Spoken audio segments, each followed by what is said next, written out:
চাচা, আপনি আগামী জাতীয় সংসদ নির্বাচনে এদেশে কোন দল ক্ষমতা দেখতে চাচ্ছেন? আমি চাচ্ছি হলে দাঁড়িপাল্লা মার্কা। দাঁড়িপাল্লা মার্কা। ভোট দেবো। আপনি কেন দাঁড়িপাল্লা মার্কা ভোট দেন বা কেন চাচ্ছেন? কেন চাচ্ছি যে সব দলের নিবন্ধন বাতিল হয়ে গেছে, বাতিল হয়নি, এক জামাত ইসলামের নিবন্ধন বাতিল হয়ে গেছে। সকল ক্ষমতার মালিক আল্লাহ, আর এখন ক্ষমতার মালিক আর লেখছেন নিবন্ধনে সকল ক্ষমতার মালিক জনগণ, জনগণ না আল্লাহ। আল্লাহর দল যেটা সেটাই আমরা করবো।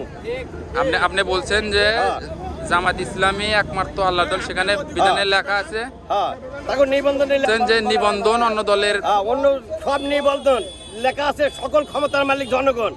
আর এই দাঁড়িপাল্লা জামাত ইসলামের নিবন্ধন লেখা আছে সকল ক্ষমতার মালিক আল্লাহ। আল্লাহ না জনগণ? আল্লাহ একমাত্র আল্লাহ মানবেন, সেই আল্লাহর দল আমরা করবো। এজন্য মানুষের গোলামি যেন না করা লাগে। আর এবং ভারতের পানি আসে আমার কয়েকটা জেলা ডুবে দেয়, অন্যায়ভাবে ডুবে দেয়, তরকারি হাবি যাবে এগুলো মারে হেলতে দেয়, মানে অন্যায়ভাবে আমার দেশকে ক্ষতি করে ফেলায়। যার কারণে ভারতের থেকে বাঁচতে চাইলে জামাত ইসলামের ভোট দেবো। আপনি বলতেছেন জামাত ইসলাম থেকে মানে ভারত থেকে রক্ষা হওয়া লাগবে। আপনি জামাত ইসলামকে এই জন্য চাচ্ছেন, মানে তারা ন্যায় এবং ইসলাম চাই। আমরা ভারতের অধীনে আমরা থাকবো না। আমাদের দেশের জন্ম, আমরা এই দেশে থাকি, এই দেশে আমার অধীনে আমার দেশ চলবে, ভারতের অধীনে কি আমার দেশ চলবে?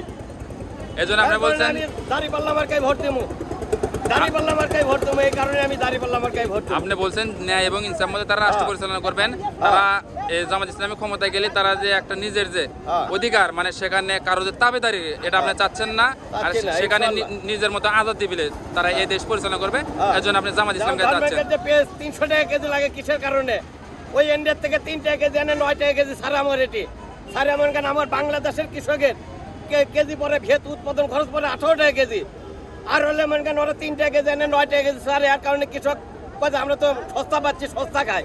শাকুন আর ওই পেঁয়াজ মনে কেন আবাদ করা বাদ দেয়, শাকুন লাগা যায় 300 টাকা কেজি। আপনাদের এই শেরপুর 300 টাকা কেজি পেঁয়াজ লাগে। আমি কথা দিচ্ছি, আমি একজন কৃষক, আমি একজন কথা দিচ্ছি, 20 টাকা 25 টাকা কেজি পেঁয়াজ খেলাম আমি, কোনোদিন 300 টাকা কেজি পেঁয়াজ লাগবে না। আপনি এটা শেরপুর দুনুট 5 আসন থেকে কাকে যাচ্ছেন? মানে দবির রহমানকে চাচ্ছেন? দবির রহমান ভাইকে চাই আমি। ধন্যবাদ চাচা, আপনার মতামত পেশ করার জন্য।